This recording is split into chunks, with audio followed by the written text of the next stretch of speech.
On today's episode, Leo loses in the final, the team in red take the title more than deservedly, and his Spanish MVP is named after a dominant display.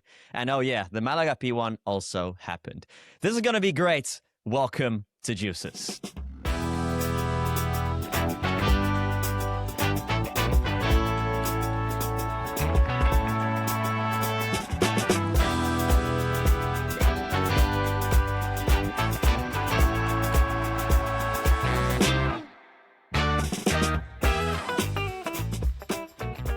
Well, here we are. The Malaga P1 has concluded. The World Cup has concluded. Gonza, I didn't watch the match yesterday. What happened? It's time to say goodbye. It's time to say goodbye. It's time to say goodbye. It was good. 4 incredible years. It wasn't the day yesterday. Congratulations to Spain. They were amazing. They were the best team. The World Cup is finally over. But Nico, now that it's over, we can say what we all think. The real World Cup is going to happen in November. The real World Cup happens in Qatar, not in the US. The real World Cup is the one in Qatar, the FIBA World Cup in Padel, with Spain, with Argentina. Maybe we have our rematch, but yeah, today was a sad day. And I want to say something for the Deuces audience. That guy right there, Nico Quarles, is not a good friend. He's not a good friend. When the Netherlands lost, I was like, it's good. It's all going to be great, Nico. Don't you worry. All the best from my side. This morning, we're recording this the next morning, the morning after the match yesterday in between Argentina and Spain. And this morning, he says, oh, what a robbery from Argentina. Give me 24 hours. Give me at least 24 hours, Nico, please. Nah. Please. Nah.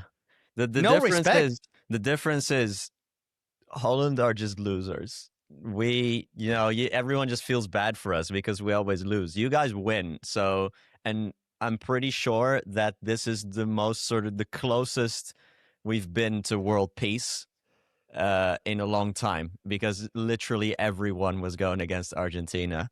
You guys won 4 years ago as well. It can't hurt that bad. So I feel like it does. Yeah, come on, man. I mean, you've had so much success. And you got played off the park. You got played off the park as well. Speaking of maybe, because the final of the Malaga P1 was also very one-sided. On one side of it anyway, on the men's side. On the women's side, not so much. We'll get into all of that. It was a very, very great week out in Malaga, in the south of Spain.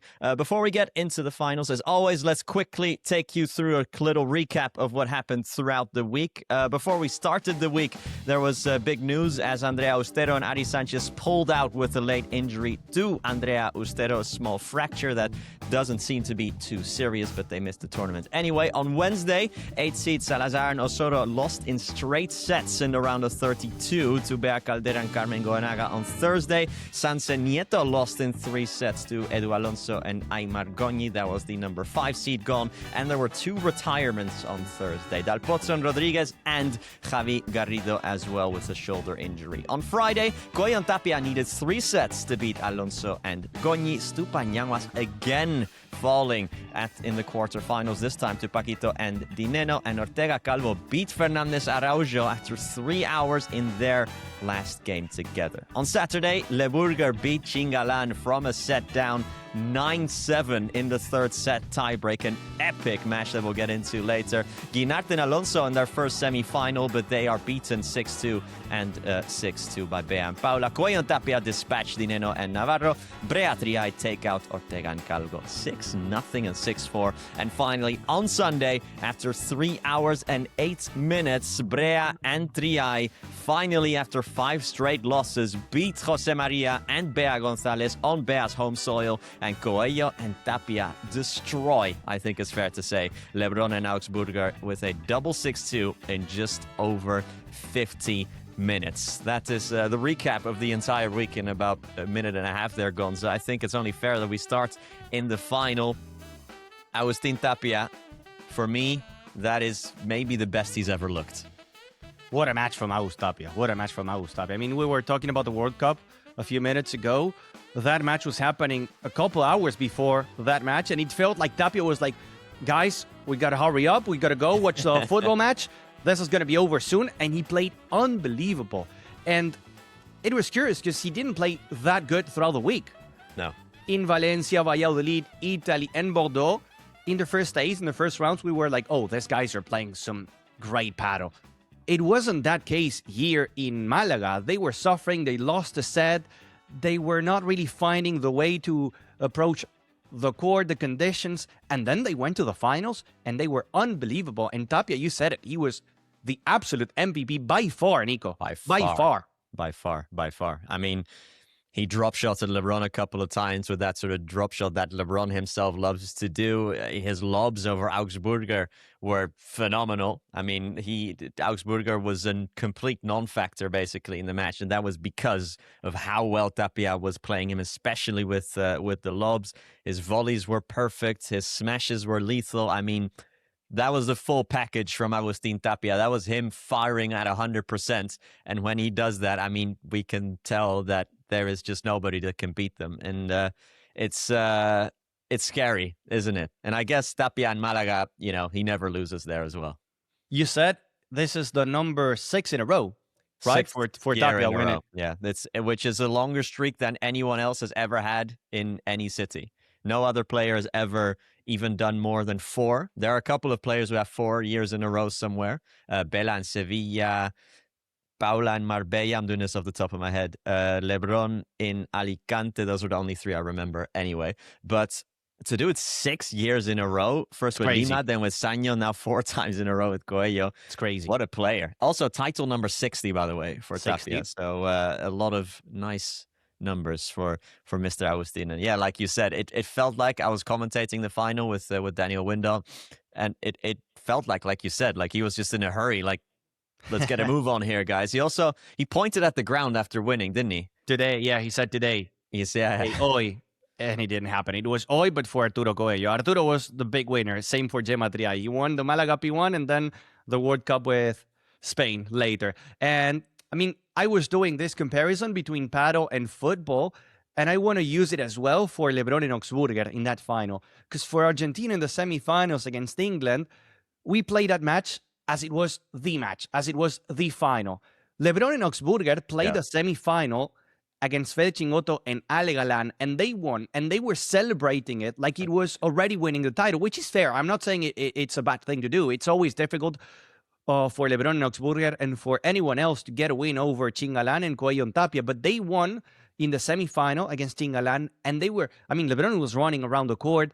They were almost crying. They were really emotional. For them, that win was basically like winning the tournament. So then they had no more energy for the finals. Same as happened for Argentina. We played a semifinal against England, and then we had nothing else with Spain. So I don't know the way you see it, but that's the analysis that I make. It was everything in the semis, but then nothing left in the tank for Coello and Tapia.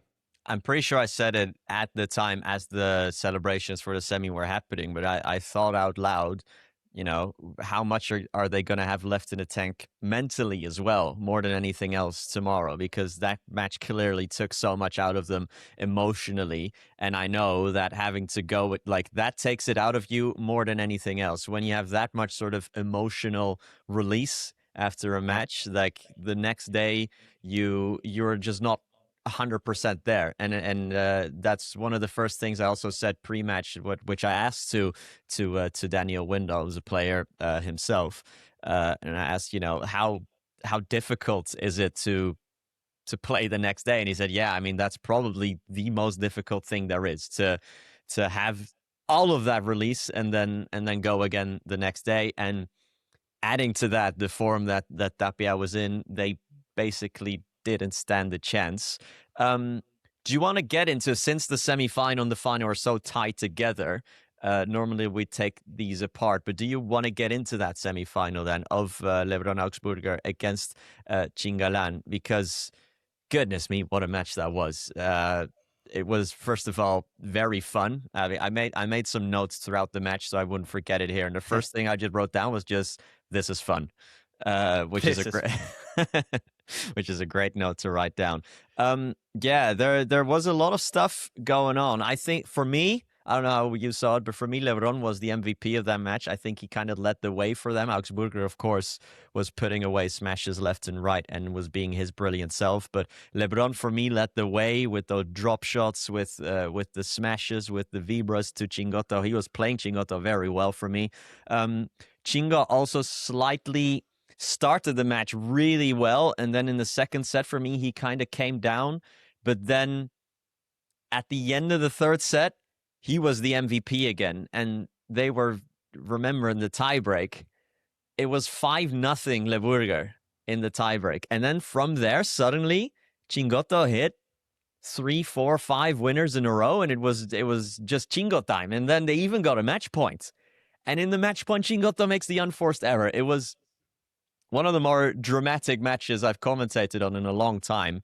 The tiebreak was incredible, Nico. Yeah. The tiebreak was incredible. We can make an episode only about the tiebreak. 5-0, then 6-5, then match points for everyone. It was incredible. 9-7 in the third set tiebreak. What do you take away from that match? Is that a match where you saw Lebron and Augsburger really taking it to Chingotto and Galan? Has something changed to the dynamic there? Was it maybe not the day of Chingalan? What is your main takeaway from that match? First of all, I mean, you were mentioning Lebron, and I agree. He was brilliant. But I was very surprised with Leo Augsburger this week. He was brilliant. I mean, he's improving a lot. We were asking Leo Augsburger to improve in defense, to work on the bandejas, on the vibras, and I know he's doing so. And you can really see it now on court. In a court like this one that lets you go for the smash, the power that he has, he can use it. But also he's adding to his game this variety that I think is making him improve a lot, and I'm seeing a new Leo Augsburger. Juan Lebron was amazing. Even if we try to avoid it, you know that whenever Lebron and Galan were facing each other, there's that little extra in them, and they want to play better. They want to win. Lebron was unbelievable. He was on fire. The drop shots were too good, and then the mentality they had, because they were losing. They lost the first set, clearly, and then they were able to come back. They were able to survive the match points, because when you're leading 5-0 and then you see how Chingalan start winning point 5-1, 5-2, 5-3, 5-4, 5-5, and then you face a match point, you can lose the match easily, and they didn't. And finally, you were mentioning Chingo. I feel like this was not the best tournament from Fede Chingotto overall, especially in the semifinal. He had good moments. He's always great, but for the standards that we expect from Chingo, it was probably not the best semifinal. Maybe because of Lebron, maybe because of the pressure from Leo Augsburger. It's very difficult to face LeBurger, but it wasn't the best. And I think it's a moment for Chingalan to say, okay, we're stopping for a minute. We have to reset and approach the next tournaments in a much better way, because we have a lot of points at stake now, Nico. We have 4 P1s in a row: Malaga, Pretoria, London, Madrid, and then a major. It's a moment of the season that if you want to fight for the number one, you have to do as good as you can. That is 100% true. I also, I was just thinking maybe the MVP of that match should actually go to Coach Silingo, because I cannot remember a match where you see the coaching during the match have such a huge impact on it. They lost the first set, obviously. And then between sets, Augsburger goes to the bathroom. And we could hear the dialogue between Silingo and Lebron. And Silingo is basically telling him, listen, Juan, you gotta just focus on your own work here. You have to trust that Augsburger is going to be there next to you, right there with you. He is going to do his bit, but you have to only focus on what you are doing yourself, and your partner will be there with you. Trust me. Because he was noticing that Lebron was kind of trying to do a little bit too much in the first set, that he was like taking a lot of shots of Augsburger, going over onto his side of the court. And the way that Silingo can kind of keep Leo and Juan honest, and that complete trust that those three have. We said earlier in the season that maybe the difference between Coello, Tapia, Chingalan and a lot of the other teams is that team mentality that they have, right? And that sort of absolute trust that they have in each other. That was one of the first instances where I could really see that as well for LeBurger with Coach Silingo. Silingo said during the final as well, that you guys are making mistakes that I haven't seen you make against anyone else. And he clearly saw that they were off, but it wasn't to be. But big shout out to Agustin Gomez Siringo and everyone. Lebron said it in the yeah. interview. He True. mentioned the coach. And also something I think we also have to mention from that interview is you mentioned that Augsburger was flooded with tears after the win. And he said, listen, Lebron has never made it to a final here in Malaga, and I know how much it means to him. And that kind of, Leo said, you know, I'm only 21 years old, but that gave me extra pressure as well to perform. And that was just a release of all of that pressure. So all in all, that, you know, that tells you the story of why they were as happy as they were to win that semi-final, and probably why they weren't on their A game in the actual final. But I mean, what a day. What a day of paddle. It was fantastic. And again, I think the gap between Augsburger and Lebron and Coello, Tapia, Chingalan is going to get smaller throughout the season, depending on the conditions. We're going to talk about Pretoria later, but I think it's going to be a fast tournament. So once again, Lebron and Augsburger are going to be a big threat. But we're barely talking about Coello and Tapia because, you know, they're playing in a different league. In a different planet. So if Coello and Tapia keep playing the way they are, you better pray. You better pray. Exactly. I was saying it during the final with Daniel, like, isn't it incredible how much we are taking them for granted? The fact that they've made 27 consecutive finals now, which is, you know, the historic record. And not even Juan Martín and Bella have ever done that. They've not missed a final since Asunción last year. So what is that, 14 months ago? It doesn't make any sense. It doesn't make any sense. They never have an off day. They have, 23 wins in a row now. They are one title away from their 50th together, and they only got together 3 years ago. The numbers and it does feel like the number one is secured. I mean, it's not, but it feels that way. At some point in Buenos Aires, we were like, "Ooh, this might be the season for Chingalan." And now it's like, who's going to beat Coello and Tapia? Who's going to stop them? No one. No one. It always feels like it depends on them rather than anyone else, because we all know that when they play at their level, when they play how well is that nobody has that same sort of ceiling. Maybe LeBurger, but we haven't seen that type of ceiling too consistently. But what a tournament overall. Let's maybe move on now to the women's final now as well. Yesterday, 3 hours and 8 minutes. Like I said, the fourth longest final in Premier Padel history. Interestingly enough, the six longest finals in Premier Padel history have all featured Delphi Brea now, which big fighter. But yeah. I imagine that for you, commentating for 3 hours was like nothing after 4 hours and 12 minutes in Rome, right? This was easy. A walk in the park. It was easy for Nico. Yeah, exactly. No, it was a tremendously entertaining match, and a match that never felt, which is why it went so long, it never felt like anyone had total control of it. Delphi and Gemma winning the first set really in extremis. They took the lead of that set 3 separate times. The first 2 times got broken back, then win it 7-5. They take the lead 3-1 in the second set and then get broken 3 times in a row.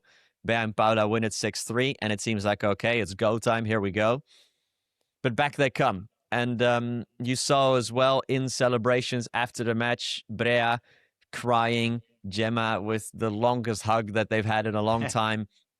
I mean, they had only, I say only between quotation mark, won 1 tournament of the last 9. They had lost their last 5 in a row against Bea and Paula. You could tell that this meant the absolute world to them, and they properly deserved that as well. Really, really impressive performance. The number 1 performance from Gemma and from Delphi. Delphi was very emotional because she said at the end that she had nothing left. Seba Rerone asked her, I only need 10 more minutes from you. 10 more minutes of intensity and we're going to get the win. That's why she was the way she was at the end, crying. And she hurt her elbow quite badly as well. She was bleeding, I think, in the elbow. She hit her elbow on the fence and was needed a physio and was like grimacing a lot, was clearly in a lot of pain. So fair play for even continuing. Like the elbow, her dominant elbow as well, the one she plays with. And it was the first P1 for Gemma and for Delphi this season. They had three titles before. It was a couple P2s and the Italy major. So first P1 of the season for Gemma and for Delphi. In a season, Nico, where in every episode of Deuces, we mention a different champion. It feels that way. And we always say that in the women's tour, in Premium Pad on the women's side, it's so even, so tight between every single pair. Anyone can win. Tamar Ricardo, Claudia Jensen, Ustero and Ari Sanchez. Hopefully Ustero's going to be fit for Pretoria. Bea Paula, Gemma Delphi. Anyone can win. Even Claudia and Sophie. Now we're not going to see anymore Claudia and Sophie, but it's so even. So to get a win, yourself being the number ones, trying to defend it, and to do it over your opponents, your rivals, Bea and Paula, it means way more than just a title. It means a lot. It means a lot for Gemma and for Delphi. Yeah, and a tournament run as well, where in the quarterfinals, they got their revenge on Jensen and Ricardo for the final in Bordeaux. In the semi, they beat Calvo, who, remember, last year beat them in the quarterfinal in Malaga.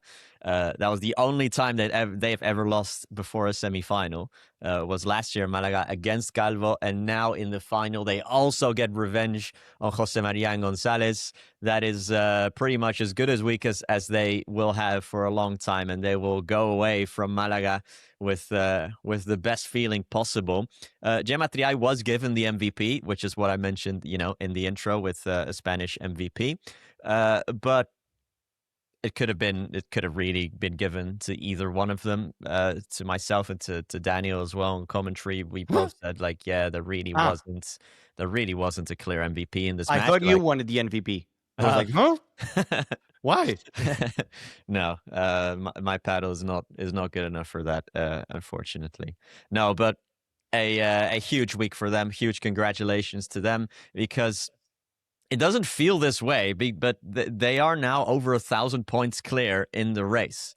Bea and Paula have won more titles than them. They still have 6 compared to now 4. But the major makes such a big difference. The major makes a massive difference because, one falls in the semis, the other wins it. That's a 1,200 point difference.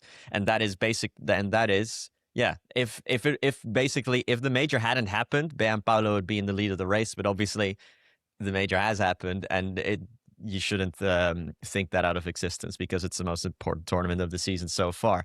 That just tells you that you have to play your best paddle during the majors. And last year, Delphi and Gemma won 3 of the 4, and Bea's only won 1 in her entire career so far. Rest of the tournaments, well, actually on Bea and Paula, I also had a couple of notes here.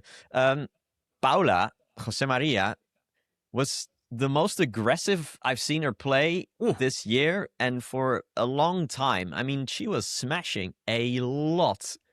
This year we've spoken a lot about her not really needing to do that as much anymore, with Bea Gonzalez taking care of a lot of the aerial games through the middle as well. But goodness me, Jose Maria was smashing all over the shop. And in the final and in a few other games, that also maybe cost them a little bit, because sometimes it seems like she was rushing herself a little bit and she was maybe forcing it. But overall, love seeing this more aggressive version of Paula. The way Paulita smashing the ball, it's what you have to do with a smash to smash the subscribe button. We didn't say it yet, Nico, but you have to go there, subscribe, leave your like. Again, we're just starting. It's already 2 months, actually. It's more than 2 months with Deuces. So yeah, go there, subscribe. We're on the way to 1,000, even if you say it's not probable. We're optimistic. On the way to 1 million, 1 billion. Yeah, we're on the way to everything. You never know. You never know. It's possible. So 1,000 is the goal. So get there, subscribe, leave your like. And now, yes, about Paulita Jose Maria, I agree with you. She was smashing way more. Probably that's something that Claudio Gilardoni told her, because we needed more from Paula, not only in the finals, but also throughout the week. She was very powerful. Also, Bea Gonzalez. And in a court like this one, in a fast court like the one we had in Malaga, they can be deadly with those weapons. And that's why I feel like the win from Gemma and from Delphi was even more impressive, because I don't feel like Paula and Bea played a bad final. No. They were there. They were competing. And that shows you how good Delphi and Gemma were. Delphi in pain, Gemma running and running and running, playing this little rulo to the feet of Bea. So yes, Paula's better. Paula played an incredible tournament, but it wasn't enough to beat the number ones. We'll see what happens now in Pretoria, again in a fast court. So probably more smashes and overheads coming from Dinamita. Dynamite is back. Yeah, there was a moment in the semi-final where in the final game of the match, they had back-to-back portreses. So first it was Jose Maria, and then the next point it was Gonzalez. And I thought to myself, goodness, I don't think there's any other pair in the women's tour that could do that. Maybe last year Ustero and Araujo when they were together, but there really isn't anyone else who could do that unless you have like a really close to the nets type of smash, but a proper portres like that. Not really possible. Alonso and Guinart were in that semi-final. They were in the semis in their first tournament together. I think we do have to add the caveat that they didn't. They were a little lucky. They were a little lucky. We have to say it. They didn't play a seeded pair until the semi-finals because of that. Dropout from Ustero and from Sanchez. So there was a lucky loser in there. Like Argentina. Like Argentina. I was easy path to the semis. I was not going to mention it. You did, but like Argentina, not playing any decent teams until the semifinals. But Alonso Guinart didn't win in the semifinals. So there you go. That's maybe the difference. Let's only, before we move on to the news, do you want to quickly touch on Stupa and Yanguas and their loss in the quarterfinals? I think you were commentating that one. Yeah, we can make a combo between Paquito, Nenno, and Stupa and Yanguas. Paquito and Martin making it to a new semifinal. It's back-to-back for Nenno Navarro, which I think it's quite good, especially here in Malaga, because in Bordeaux, we were saying, it's a slow court, so it's ideal for Paquito and for Martin. They play good there under these conditions. But now in a faster court, once again, they prove that the decision from Paco and from Martin was the correct one to join their forces again, to play again together. It's working. They know for a fact that they're not going to win championships, or maybe one or two, but they are under Coello Tapia. They are under Chingalan and Lebron and Augsburger. But there's a fourth team there in the top four, which is Stupa and Yanguas, and they're competing. They beat them. So I don't know. This is not the best moment from Stupa and from Yanguas. The chemistry doesn't seem to be the best. We saw some tense moments in the benches, which is something that happens in every pair. Don't get me wrong, but there's something missing, Nico. I don't know the way you see it, but clearly there's something missing, and the results are showing it. Yeah, there seem to be some chemistry issues there at times. I agree. We saw a post from Stupa after the loss as well that was hinting at some stuff behind the scenes going on, but there's no point in speculating over what that exactly might be. But yeah, it seems like when things start to go wrong in a match for them, that they don't have what we mentioned earlier with Lebron and Augsburger or with Chingalan Tapia. They don't have that trust in each other. We hear quite a few benches where they maybe start, going at one another and not in a positive way, or maybe stop communicating out on court. There seems to be something missing between them as people rather than as players, I think. Which is a shame, Malaga at the end of the day is a home tournament for Mike Yanguas as well. I'm sure he'll have put pressure on himself for a tournament to do well. But we saw with other Malagans as well. Alex Ruiz losing in the first round. Momo Gonzalez got to the quarterfinals, but was pretty handily dispatched by LeBurger. What about Nenno and the celebration? Yeah. Well, was that meant to be a reference to Qatar in 22?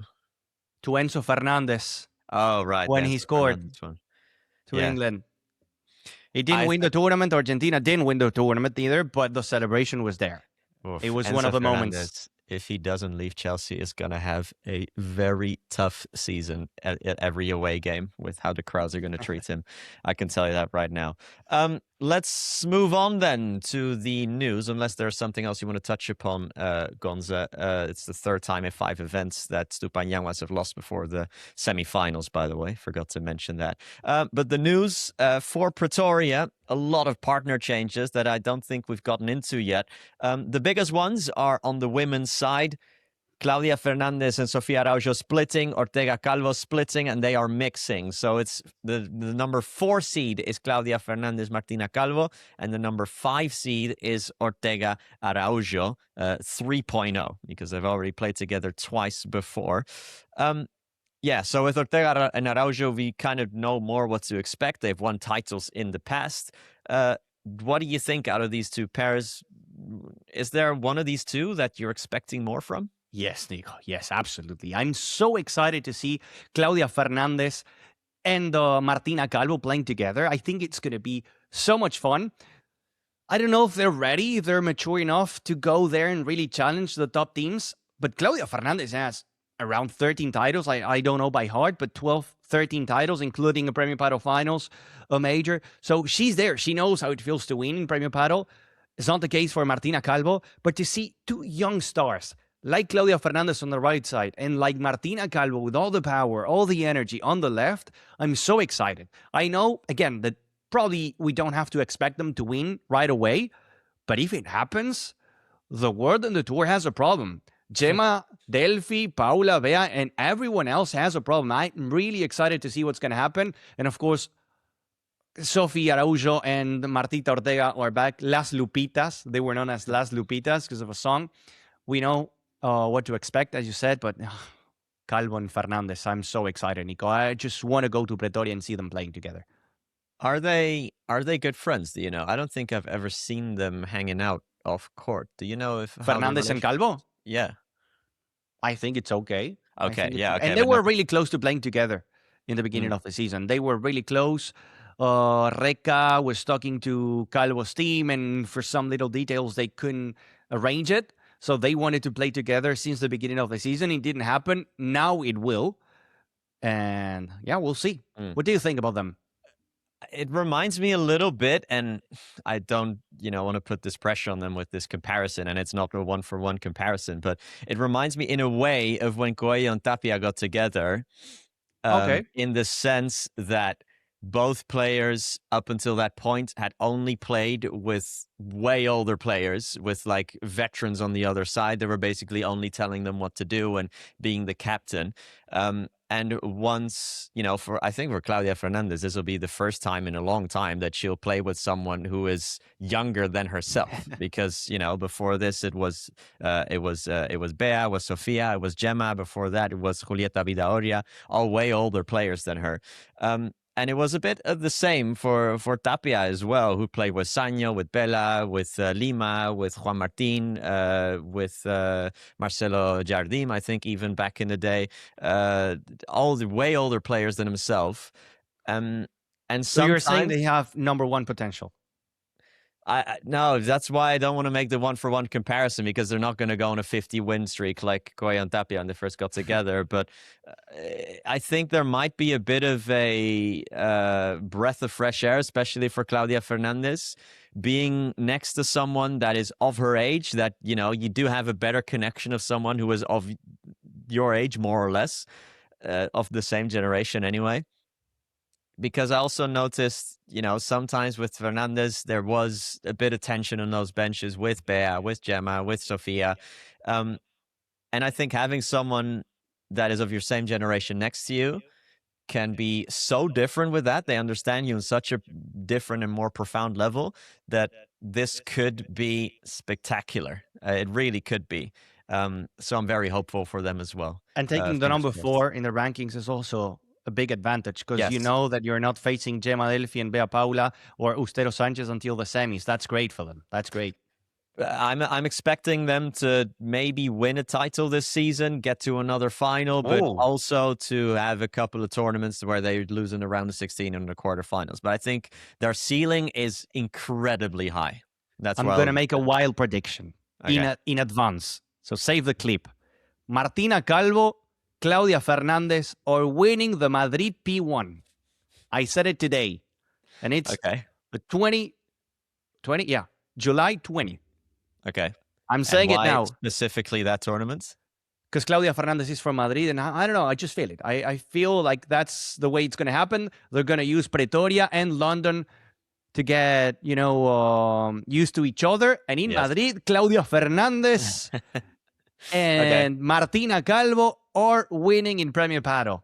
Okay, heard it here first. Now they go in, they lose in the first round. Yeah, now they lose in the first round, obviously. Now that you've said that, some men's pairs as well that are swapping, not as high level, but new number 11 seed Alex Ruiz, Javi Garcia, 13 seed Barahona Chozas, Sanyo Esbrí, José Jiménez, Alex Arroyo, Tolito, Pablo Garcia, and Libac Alfonso.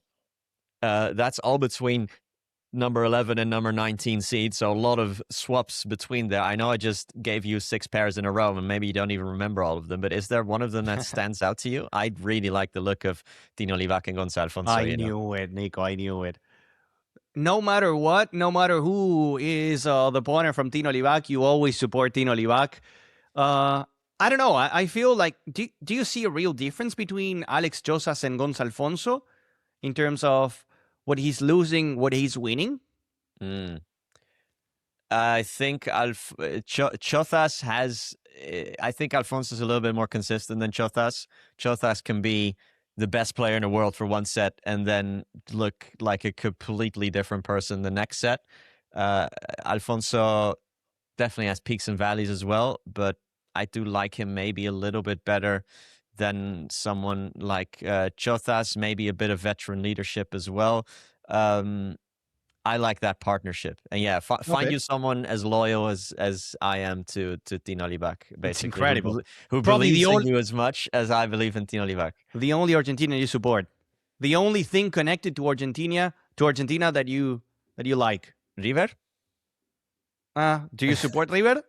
I guess. I mean, now I've been to a game with you. You have to. You have to now. What about Sanyo Esbrí, number 14 seed? We'll see. I mean, it's understandable, but I don't like seeing a legend like Sanyo just jumping around and having a lot of honors. Yeah. I would like to see Sanyo at the end of his career, finding a project, but we know how it works. Esbrí is interesting. Esbrí is dynamic. He has a really nice rulo, runs a lot, and that's something that Sanyo needs.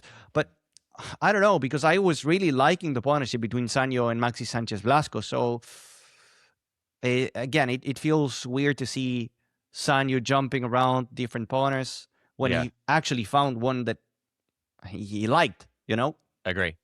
No, but I think Esbrí has always been quite underrated. Absolutely. I'm not saying that he's a bad player. Yeah. He seems like quite a smart player as well. And maybe that with Sanyo is obviously one of the smartest players ever.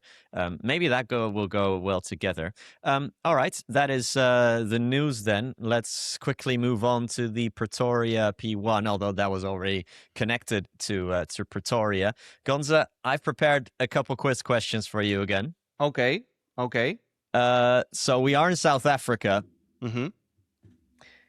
And of course, the 3 quiz questions, 2 of them are related to the World Cup of 2010, because that was obviously in South Africa. So here we go. Question number 1. We all remember the 2010 World Cup opener with the famous South Africa goal. However, the match finished 1-1. Can you name both goal scorers? So for South Africa and Mexico. South Africa for sure. Chabalala. The celebration. Chabalala. I actually thought it was 1-0 for South Africa. I didn't remember it was 1-1. One of the big names of Mexico scored, I'll tell you that. So I'll go. I have no idea. I'm just going to guess. Maybe Rafa Marquez. Yes, Rafa Marquez. Big header. 79th minute. But Chabalala, that goal is epic. I remember that goal like it happened yesterday. Yeah. Trust me. Like the one from Peter Drury commentary on it as well. It's a legendary goal for all of Africa. Question number 2. What is the nickname? I know you've got a jersey of them. What is the nickname of the South African national rugby union team? Too easy. The Springboks. Yeah, all right. Easy. Too easy. Right, I'm getting low. Yeah, well, you were telling me off for making them too hard. Question number 3. How many goals did Leo Messi, who would win the Ballon d'Or this season, score at the 2010 World Cup in South Africa? It wasn't a good one for Messi. I saw that Higuain scored 4 for you when I was researching this because he scored a hat trick against South Korea. I want to say 0 because it wasn't the best for Messi. Is that your final answer? Yeah, I'm gonna go with 0. Correct. 0 goals for Leo Messi, the Ballon d'Or winner of that season. Big World Cup from him. As you lost to, who do you lose to in that World Cup? Germany? Germany, I remember that loss as well, 4-0. Oh. 4-0. Germany, I have to admit it, Germany is our daddy. Same as Argentina is the daddy of the Netherlands. Yeah. You're my little kid. The I'm your Netherlands little is kid. our little kid, so technically, Germany is your grandfather. Mm. You know what I mean? Yeah. Don't tell my grandparents that because they don't have very fond memories of, of Germany. I'll tell you that. All right. That was the quiz questions for Pretoria. You quickly touched on the conditions that we'll have at the P1. Obviously, it's a new stop. It's the first time that professional paddle is landing in South Africa. I know you were already at an event in South Africa. Was it last year or the year before? Last year. Was that in Pretoria or was that somewhere else? It was in Johannesburg, which is like 30 minutes away by car. So you go there. Conditions. Yeah, exactly. It's going to be fast. It's going to be fast. By the way, I was checking the official document for that tournament, and we're using balls that are created or built, or however you want to say it, prepared for high altitude. We're using the Bull Paddle Premium Pro High Altitude. So these are balls that have less pressure in order to fly slower. So imagine if you use normal balls, you cannot even play. It's going to be like impossible. So that's why they're using different balls for this kind of conditions. It's going to be fast. It's going to be indoors. I was talking already to some of the people from the organization, and they were telling me this. It's going to be an amazing event, but a fast court. So get ready for Paula and Bea. Get ready for Augsburger and Juan Lebron and all the big hitters. Yeah, you say that, but in the last couple of really fast courts that we've had, so in Valladolid and in Rome as well, we both came away from the tournaments a little bit with LeBurger especially, a little bit disappointed that because the expectation was for them on a fast court to do well. But is it maybe working against them that maybe they think in their head, all right, this is a fast court, we got to smash everything now? I mean, whenever you talk to some coaches, they say that in a fast court, it's usually not the best for the big hitters, because in a fast court, even Fede Chingotto, even Sanyo, even the small players can smash, while when you go to a medium to slow court, only Augsburger, only Tapia, only Galan can create a difference. But it should be better for Augsburger and Juan Lebron. That doesn't mean they're going to get a good result. That doesn't mean that Bea and Paula are going to win the event. We're just saying that the context, the conditions are probably better for them to get a good result. Nothing is secured, nothing is guaranteed, but it should be better. It should be better for them.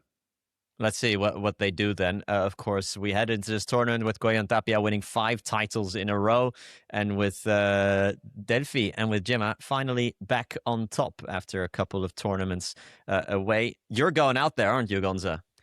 I am. So I'm very lucky. I'm excited to go there once again. It's going to be 2 weeks in a row away from home now. I'm going to South Africa. Then I'm meeting you in London with our Bible family, which is going to be also incredible. It's a new city. It's a new crowd. It's a new tournament for us. So it's a great moment for Premier Paddle for us as well. South Africa, London. Are you ready?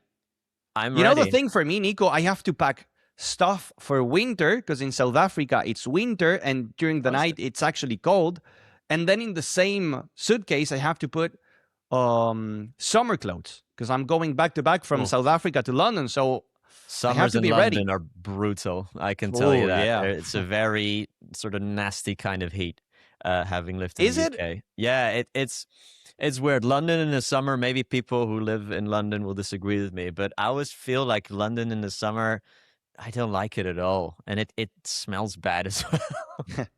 and also, Nico Quarles, when he's talking to British people, he changes his accent. So you're going to hear from Nico commenting like this. What a smash from Agustin Tapia. What an incredible smash. Unbelievable. All right, brilliant. Do you want me to do the rest of the podcast with a British accent then?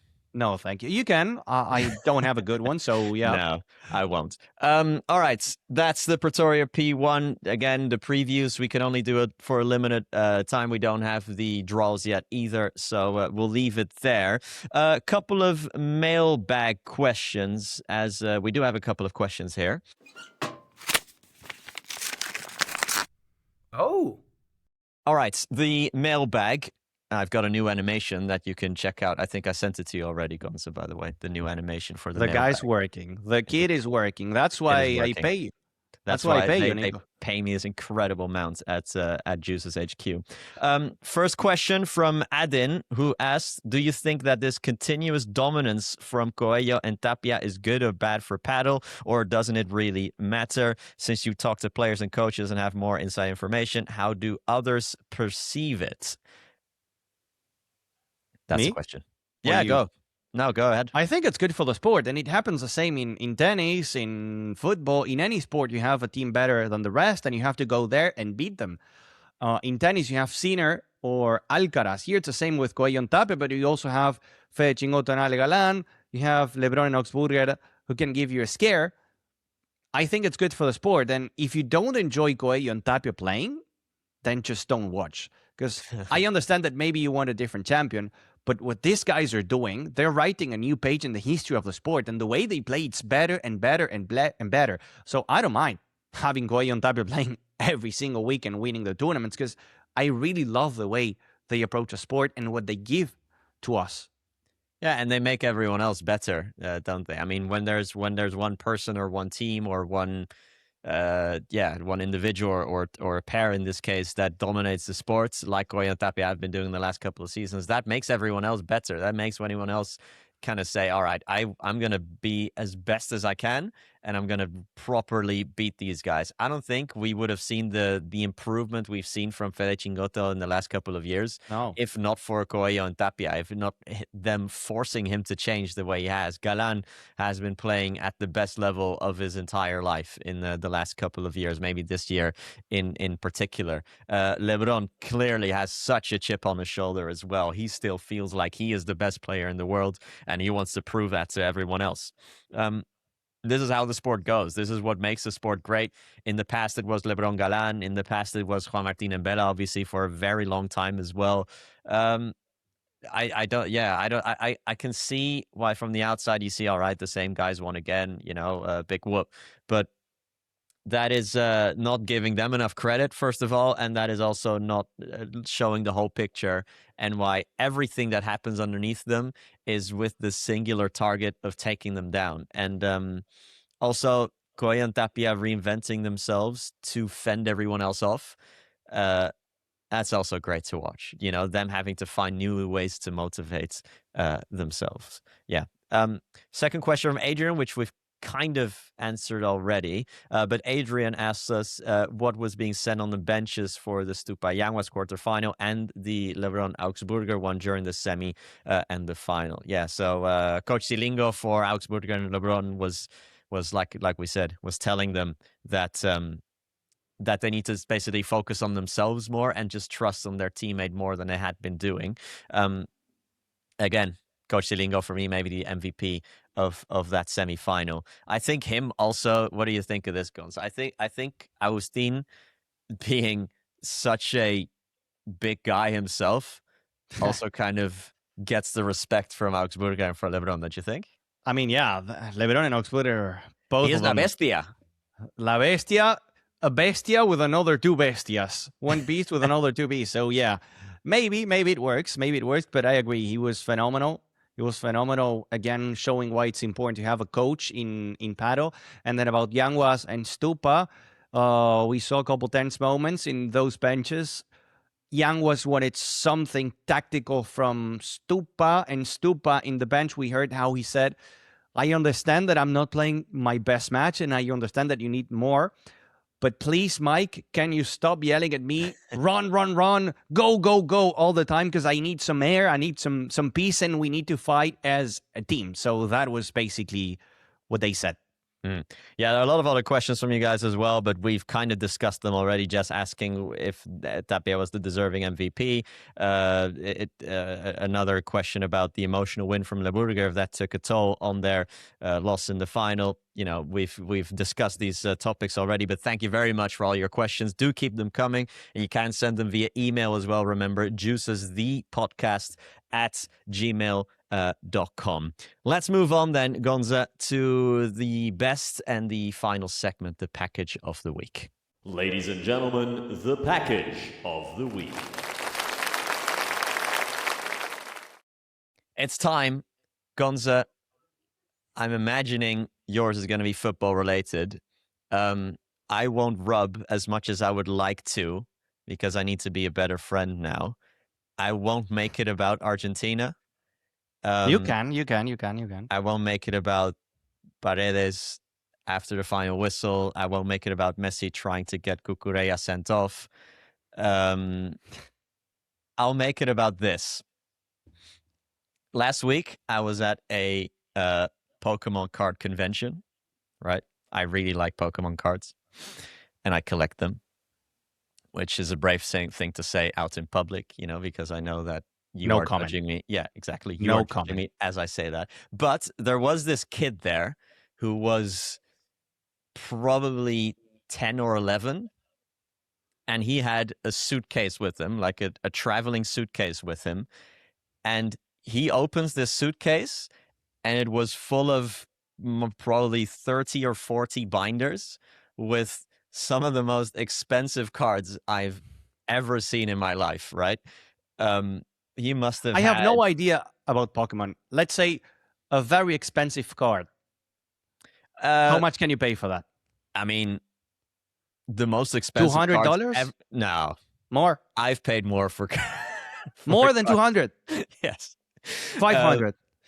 No, not that. I'm not that crazy. But the most expensive card ever sold, I think, is 20 million or something like that. Yeah, I know. It's a crazy thing. But this kid, right?